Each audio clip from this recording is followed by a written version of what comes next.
The White House advisor, President Trump, Anne-Marie says, is experiencing some minor symptoms after he tested positive for COVID-19. The First Lady now has also said that she's experiencing mild symptoms, and they, of course, are both quarantining at the White House residence for the time being. In the meantime, questions are being raised over what could happen next if the commander-in-chief is unable to carry out his duties. To help us get some answers, let's bring in CBS News legal contributor Rebecca Roiphe. Rebecca, without getting ahead of ourselves, without getting ahead of our skis here, I think this is just a discussion. This is not an implication of anything other than I think people will want to know what does the Constitution say, if anything, about what qualifies the president to be able to carry out his duties or not. I referenced in the last discussion with Fran that we had an American president, Woodrow Wilson, who actually had a stroke while he was in office. Right. So, the Constitution, like it is about many things, is not specific about all of the words. But if the president becomes incompetent, unable to carry out his responsibilities, then the Constitution kicks in and gives us a guide to what happens next. But there's nothing clear about who determines whether or not the president can or cannot carry out his duties. Well, no, not exactly. I mean, essentially, there are a couple of different options. So first of all, I mean, just to be clear, this is all sort of laid out, most of it, in the 25th Amendment. And what it says is, look, if the president dies or resigns or in some way leaves office, under those circumstances, the vice president becomes the president, not acting president, the president. So that's the first step.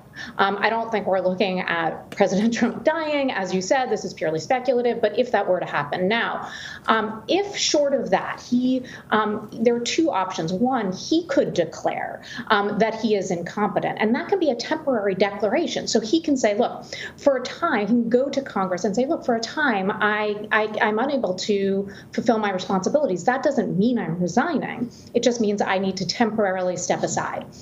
If that were to happen, then the vice president becomes acting president. So that's a temporary position. It's a temporary stopgap. And as you were mentioning history, there have been times when presidents have thought about invoking this by saying, I am temporarily incompetent. So there would be a moment in which, say, the president was going in for a procedure, and he could say, I know I'm going to not be around for the next 24 hours. I can't fulfill my job. And historically then said to Congress, I'm triggering these actions under Section 3 of the 25th Amendment. Now, alternatively, the vice president, along with a majority of the cabinet members, can also trigger that same consequence. So the way that happens is that the vice president would go to Congress and say, well, the president is incompetent, and he would go with a majority of the secretaries of the cabinet agreeing with him. At that point, then he becomes, again, the acting president until the president comes back to Congress and says, I'm fine, at which point there's a period of time. And if the vice president comes back and says, no, actually, he's not fine, then Congress gets to decide whether it thinks the president is able to fulfill his responsibilities as president. So it's a little bit complicated, but the bottom line is that either the president can do it or the vice president, with the majority of the cabinet, can trigger this kind of temporary setting aside of his responsibilities. I'll tell you, I don't see that as likely, but that's the legal process if it were to happen. And Rebecca, we don't know. It was something that sort of was an interesting discussion point, right?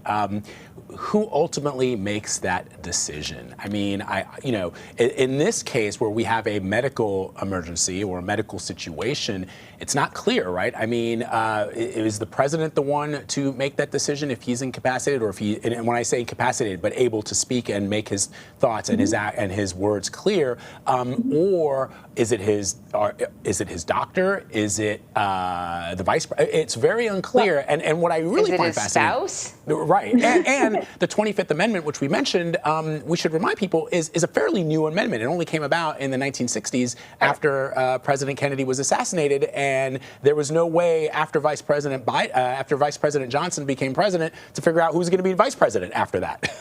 Right. And Congress has in various ways added to the general outline of the 25th Amendment, but you're right that it's not entirely clear. I think, given the personality of our president, I think it's very unlikely that he voluntarily triggers this process. I think he will hang on and assert that he is capable of doing his job until somebody else says that he can't. And, if you remember, there was this whole discussion about the 25th Amendment back when there was that question about whether Rod Rosenstein had possibly discussed the involuntary invocation of the 25th Amendment. So in other words, even if the president doesn't view himself as incompetent, there is a way for the vice president and the cabinet to go forward and say to Congress, we believe this president cannot do his job. Now, that's a much more complicated process, and there was a question factually whether Rod Rosenstein even said that, but it's the same provision as here.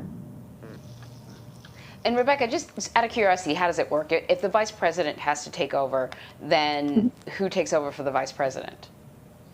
Well, so there is, again, there is this whole line of succession for, that would kick in on a temporary basis. But, presuming that this is just a 3-day, 4-day thing, you won't have, you have everybody remaining in their particular jobs, doing their particular jobs. It's only at the point at which you would have to have the vice president step out of his job and become the president, not the acting president, that you would then have the president appoint a new vice president. So, this is a temporary stopgap, something that would happen in between, a period of time when the president was unable to fulfill his responsibilities. Interesting stuff, Rebecca Roiphe. Thank you so much. Sure, my pleasure. Nice speaking with you. Good to see you, Rebecca.